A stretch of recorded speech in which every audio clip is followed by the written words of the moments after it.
Just got my gut health test in the mail from Viome. Thank you again to Viome for sponsoring this video and for sending me this test, because I do find this information is really helpful, and I just love what we can do now from our home. The fact that this is available to us, it's awesome, and I fully support having more information and taking more action towards living our healthiest and most vibrant life possible. To think that you could heal chronic illnesses that you've been living with for a long time by learning more information, that's a beautiful thing. It's my first time ever doing a gut health test or even seeing one.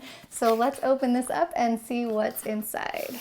Imagine a world where illness is optional. That sounds pretty cool. Like, nutrition is not as simple as like one diet fits all. So I can't just tell you eat all the vegetables, because all the vegetables are not right for every person. Sometimes even healthy foods can disrupt the gut or cause digestive distress. A gut health test can really help illuminate some foods that you should be avoiding and others that you should be actively including, and it can really help narrow your choices so you can have greater success with healthy eating. We may find out that there are some foods that do disagree with me that I'm not even aware of. I think I'm okay with all foods, but we'll see.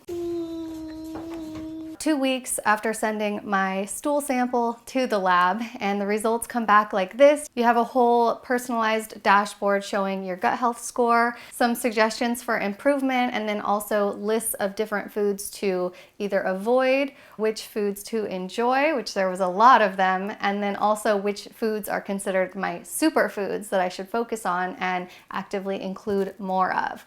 So I was a little confused by some of these results. There was a few things that stood out to me that were strange, and I felt like I needed a second opinion. So I called my friend Jess, who is a holistic coach that specializes in gut health and helping people decipher results like these and figure out what to do with them. So here's what we talked about. Hi.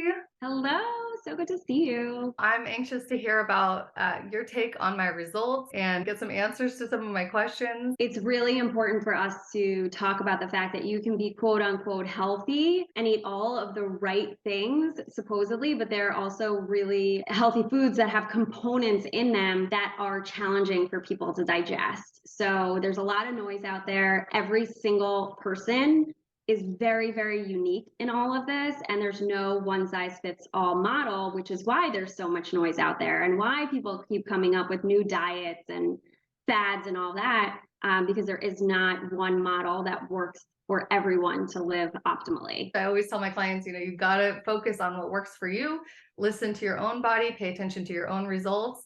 But this gut health test has been really surprising to me, because some things came up that I was like, wow, I eat a lot of these foods that supposedly aren't good for my gut bacteria. And now it confuses me. I'm questioning, like, should I cut them out? Should I modify my diet based on these results? Because I honestly don't experience any symptoms. And so I would just love to hear your opinion on whether I should or shouldn't take action on this. A lot of what happens inside of our bodies is happening at the cellular level. So you might not even know that you have a problem or that damage is being done until those symptoms actually rear their angry heads and come out in some really uncomfortable way. And if it doesn't ever happen, that doesn't mean that you don't have inflammation happening within your body at a cellular level. If stuff showed up on my superfoods list and it's a food that I don't particularly enjoy, Yeah. I recommend to a client, you should make yourself eat that because it's coming up as a superfood for you and it's good for you. I always like to stay on the positive side of the spectrum. It's going to make things so much easier for you. So if someone doesn't like a food, I never recommend that they eat it. Focus on the foods that you actually enjoy and maybe do some research or get in touch with a nutritionist or a health coach to talk about what vitamins and minerals you might not be getting by avoiding that food, and how can you get it from something else. Then that brings me to the question of information overload. When you're already in the mind frame of eating healthy, but now it's further complicated with eat only specific healthy foods. What do you advise clients to do when their head is just spinning and they're just feeling so stressed out that they'd rather just grab a bag of Doritos? Well, yeah, I mean, that happens, and then they reap the consequences after. But I love that you mentioned this topic, because I remember when I got my test, it was literally like, I can't eat chicken anymore. I can't eat eggs That anymore. stresses you out, right? Mhm. Dairy, yeah, so stressful.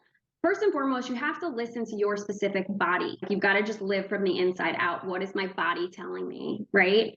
So testing like this, really, really informative as a jumping off point. But once you're armed with the information, you can really like start to have fun with it, but it takes a lot of discipline and a lot of intention. You might want to start with taking some baby steps to eliminate some of the things and see how they're impacting you. And then you reintroduce it one at a time slowly. You know, that's why I always recommend working with a nutritionist or a coach who can actually meet with you weekly to look at your food journals, look at your symptom trackers, and start to connect some of the dots. The bottom line is that everyone should just be really focusing on real whole foods, a variety of them, variety of colors and flavors and textures, and avoid anything that's packaged. We set intentions, we do vision work to help them figure out exactly what they want to focus on improving upon and how to get there. Once you know what your goal is, then you can determine how to go about it. I feel like I can let go of some of the vegetables that I don't really like that much if they're on my avoid list, like asparagus, bell peppers, broccoli, Brussels sprouts, and cabbage. I do enjoy those foods, but the enjoyment comes from thinking they are so healthy for me. So seeing that they're actually not so healthy for me is like, oh, so I can stop buying cabbage and like buy a different vegetable. So I think that's kind of a positive from this test that I've gained. I don't feel like I have to eat asparagus if I don't want to. Yeah, just make sure that whatever nutrients you might be missing out on from something specific like that, that you're getting it from other sources. Okay, so you do recommend gut health testing for everyone or only for people who have symptoms? What is your take on this test for most people?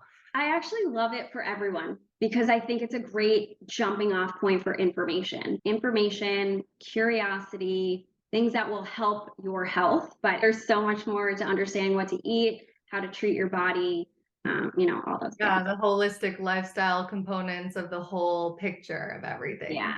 Oh, okay. Well, this is very helpful. I think that just gives me some peace and assurance on what I am personally going to do for myself and then like what to recommend for my clients who are struggling with gut and digestive issues. Your Instagram account is at the Holistic Concierge. Yep, that's right. Post daily what I'm doing, what my, clients are doing, what we know works, what doesn't work, all the information's there. And the main symptoms that I help with are constipation, diarrhea, bloating, acid reflux, migraines, acne, and exhaustion.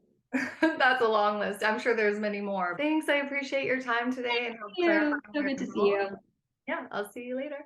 Okay, bye. If you are interested in taking your own gut health test and doing it from the comfort of your home, collecting your own sample and just mailing it into the lab to get some more information on which foods work best for your unique microbiome, you can find the link in the description box below as well as our discount code to save some money on it. And if you need help understanding your results or staying accountable to taking action on your intentions and reaching your goals, I highly recommend coaching. I'm a big believer in hiring a coach when we're faced with a problem that we can't figure out ourselves.